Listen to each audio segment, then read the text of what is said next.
Untuk itu kita belum bisa memastikan secara persis ya apakah saksi yang dipanggil pada saat itu adalah orang yang sama dengan yang dimaksud, karena memang dalam penjadwalan pemeriksaan tersebut yang bersangkutan tidak hadir. Komisi Pemberantasan Korupsi KPK akhirnya angkat bicara terkait kematian Winda Lorenza Kuasa, 35 tahun, mantan istri polisi yang ditemukan tewas di kamar mandi rumah mantan mertuanya di Komplek Bumi Asri, Medan Helvetia, Kota Medan pada Minggu 2 Agustus lalu. Nama Winda disebut-sebut berkaitan dengan kasus dugaan korupsi di Direktorat Jenderal Bea dan Cukai atau DJBC. Juru bicara KPK Budi Prasetyo dalam keterangannya di Gedung Merah Putih KPK Jakarta Selatan, tepatnya pada Selasa 11 Agustus 2026, mengungkapkan bahwa penyidik sempat menjadwalkan pemeriksaan terhadap Winda pada April lalu untuk mendalami aliran aset dari tersangka kasus korupsi. Namun pihak yang dipanggil tidak hadir tanpa memberikan konfirmasi.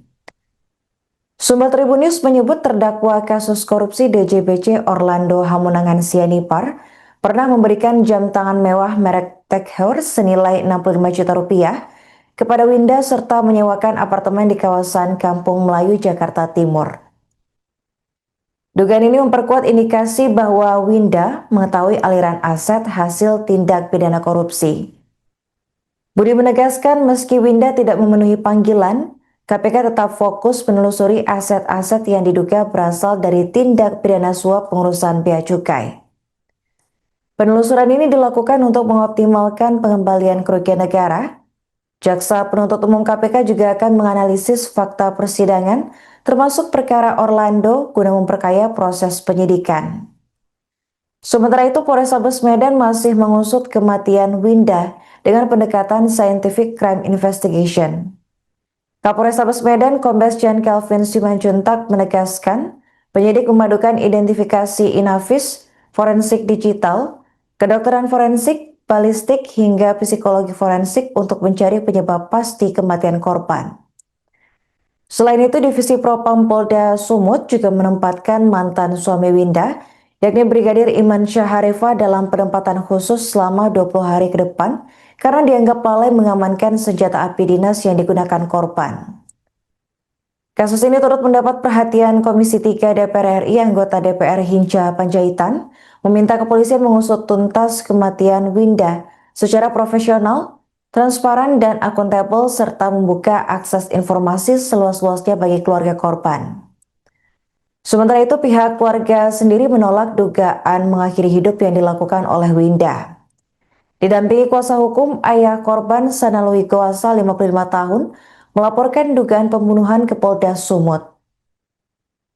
Kuasa hukum keluarga Paul JJ Tambunan menilai ada kejanggalan pada jenazah Winda seperti ditemukan luka lebam dan sayatan sehingga keluarga menduga korban bukan mengakhiri hidup melainkan dibunuh. Perkara dugaan tindak pidana korupsi terkait dengan suap di bea dan cukai pada awal April, penyidik menjadwalkan pemeriksaan terhadap saudari WL. Namun demikian dalam penjadwalan pemeriksaan tersebut yang bersangkutan tidak hadir, sehingga untuk itu kita belum bisa memastikan secara persis ya apakah saksi yang dipanggil pada saat itu adalah orang yang sama dengan yang dimaksud, karena memang dalam penjadwalan pemeriksaan tersebut yang bersangkutan tidak hadir dan belum ada penjadwalan ulang ataupun konfirmasi atas ketidakhadiran tersebut.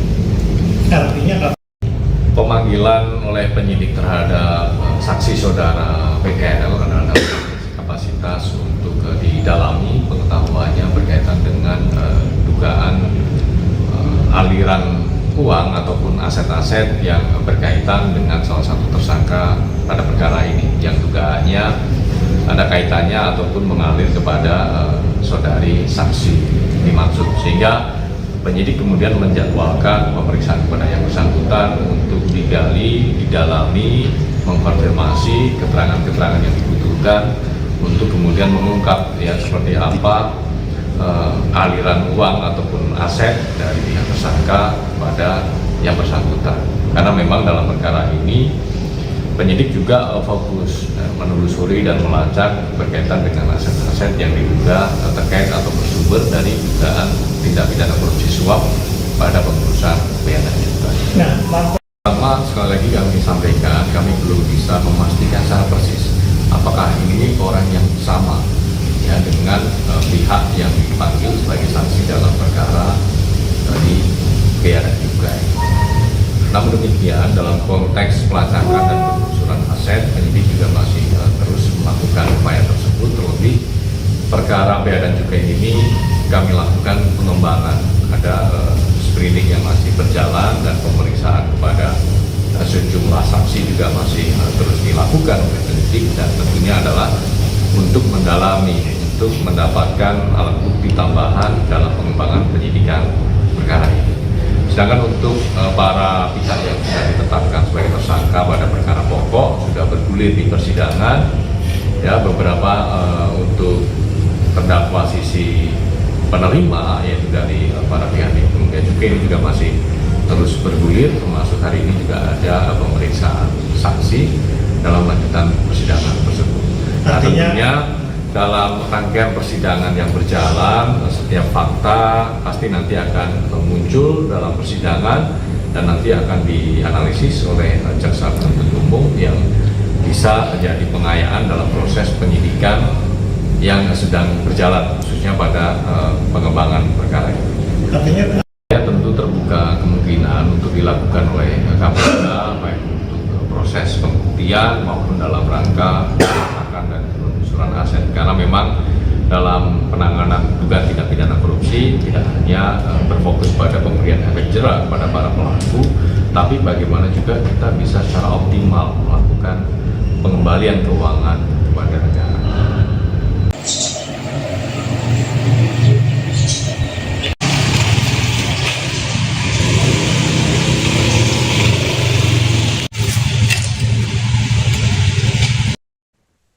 Buntut kematian dari Winda Lorenza Gewasa 35 tahun di Komplek Bumi Asri Medan Helvetia, Kota Medan, Polda Sumatera Utara, menempatkan mantan suaminya Brigadir Iman Syahareva dalam penempatan khusus atau patsus selama 20 hari ke depan. Kabid Humas Polda Sumut Kombes Ferry Walintukan dalam keterangannya pada Selasa 11 Agustus menjelaskan bahwa Iman Syah bukan ditahan atas dugaan pembunuhan, melainkan karena dugaan kelalaian dalam mengamankan senjata api dinas yang diduga digunakan korban untuk bunuh diri. Peristiwa kematian Winda terjadi pada Minggu 2 Agustus sekitar pukul 15 waktu Indonesia Barat. Korban ditemukan tewas di kamar mandi rumah dengan luka tembak di bagian kepala. Menurut keterangan Kapolrestabes Medan, Kombes Jen Calvin Simanjuntak, korban diduga mengakhiri hidupnya dengan pistol milik mantan suaminya. Polisi telah melakukan olah TKP dan membawa jenazah ke Rumah Sakit Bayangkara TK2 Medan untuk pemeriksaan. Dari hasil pemeriksaan forensik, Dr. Mistar Ritonga menyebut luka tembak yang dialami korban merupakan luka tembak tempel dengan peluru berhenti di bawah kulit akibat benturan tulang tengkorak. Ia juga menegaskan tidak menemukan adanya tanda-tanda kekerasan fisik selain bekas luka lama di tangan korban. Namun pihak keluarga menolak pernyataan tersebut. Didampingi kuasa hukum, ayah korban yakni Sanalui Gewasa 55 tahun bersama ibunya mendatangi SPKT Polda Sumut untuk membuat laporan resmi terkait dugaan pembunuhan. Kuasa hukum keluarga Paul JJ Tambunan menegaskan adanya kejanggalan pada jenazah Winda, seperti ditemukannya luka lebam dan sayatan, sehingga keluarga menduga korban bukan mengakhiri hidup melainkan dibunuh.